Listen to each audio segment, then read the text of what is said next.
If we're talking about seeing evolution today, seeing one species changing into another species, that's not going to happen.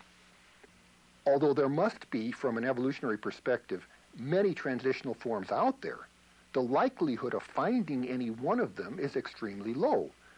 The more we learn about paleontology, that is fossils, the more certain we are that evolution is based on faith alone. The National Academy of Science is the official advisor to the U.S. government on questions of science. In its publications, it falsely claims that the missing links that troubled Darwin are no longer missing. This is misrepresentation which deceives millions, because after 120 years of exhaustive searching, Darwin's missing links are still missing. Yet this academy and evolutionists continue to perpetuate the mythical theory that man developed from ape-like creatures. Richard Leakey, who is one of the most well-known anthropologists, said that if he were asked to draw a family tree for man, he would just have to draw a huge question mark, because the evidence is too scanty to possibly know man's evolutionary origin, and he didn't think we're ever going to find it. To aid and abet evolutionary concepts, artistic depictions have gone beyond ethical boundaries. Despite having no foundation for the ape-to-man theory, scientists and artists continue to dupe the public with lifelike but imaginary illustrations. These artists vainly entertain natural progressions of apes to humans and presume their hair color, skin tones, and even facial expressions from no more than a tooth, a piece of bone, or even no evidence at all. National Geographic magazine, which doesn't attempt to hide its evolutionary bias, admits that these fossilized footprints are identical to human footprints.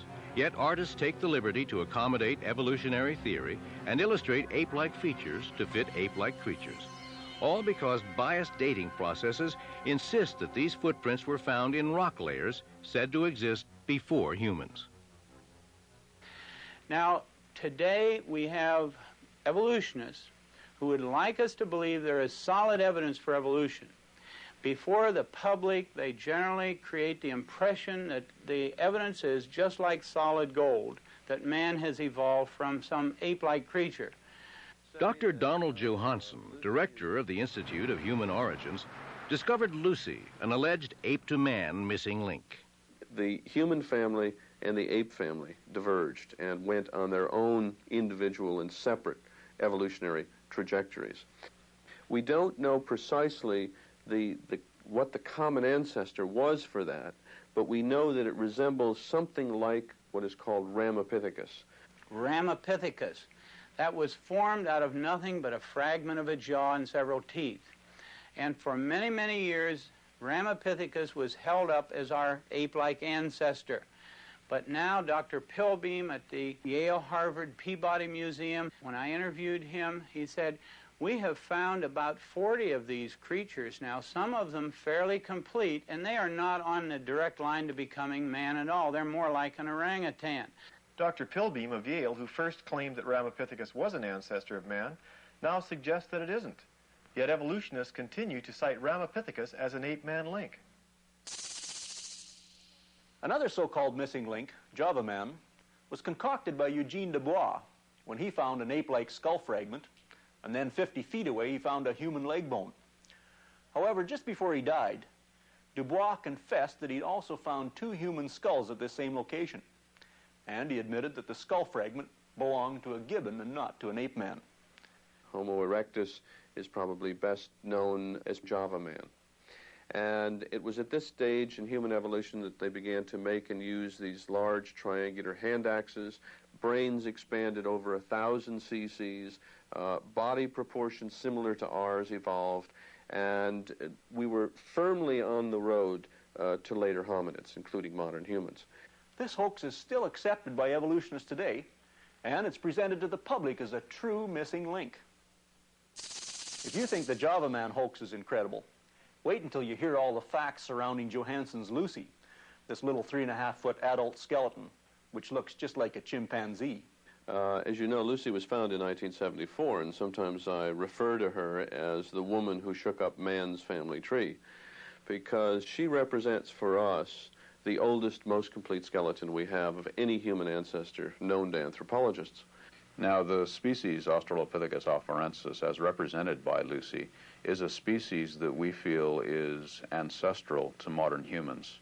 And the significance of Lucy is that she gives us a good idea of what our ancestors looked like some 3 million years ago.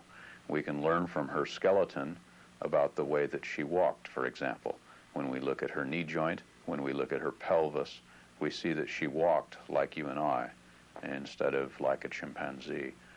Johansen said, even though this is a very ape-like creature, it walked upright. Well, the pygmy chimp today wanders around in the rainforest walking upright almost all the time, so that doesn't prove anything. Actually, the only features of Lucy which even hint at erect posture are the knee and hip joints.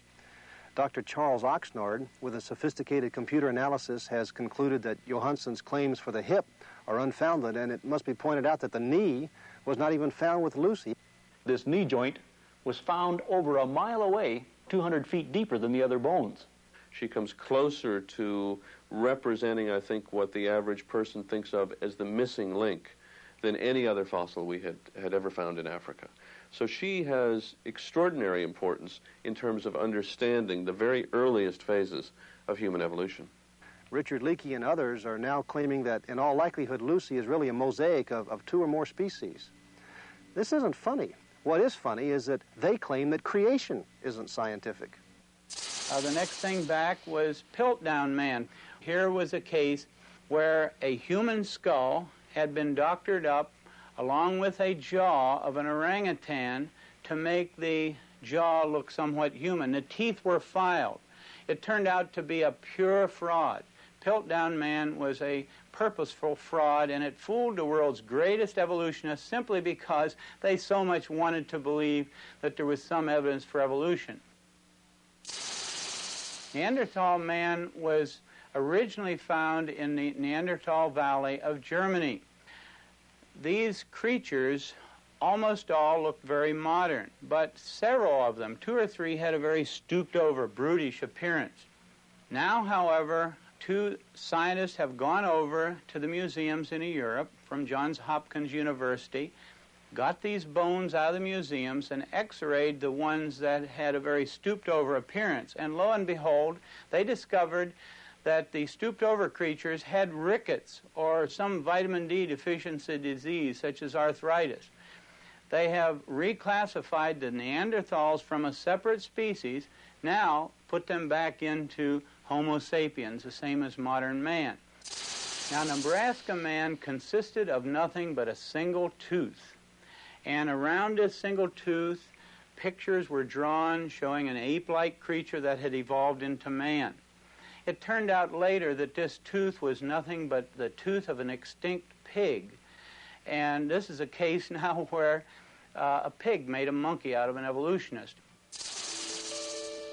I think man has always been man. The scientific evidence shows this, and this, of course, is very consistent with the account of creation that is presented in the book of Genesis.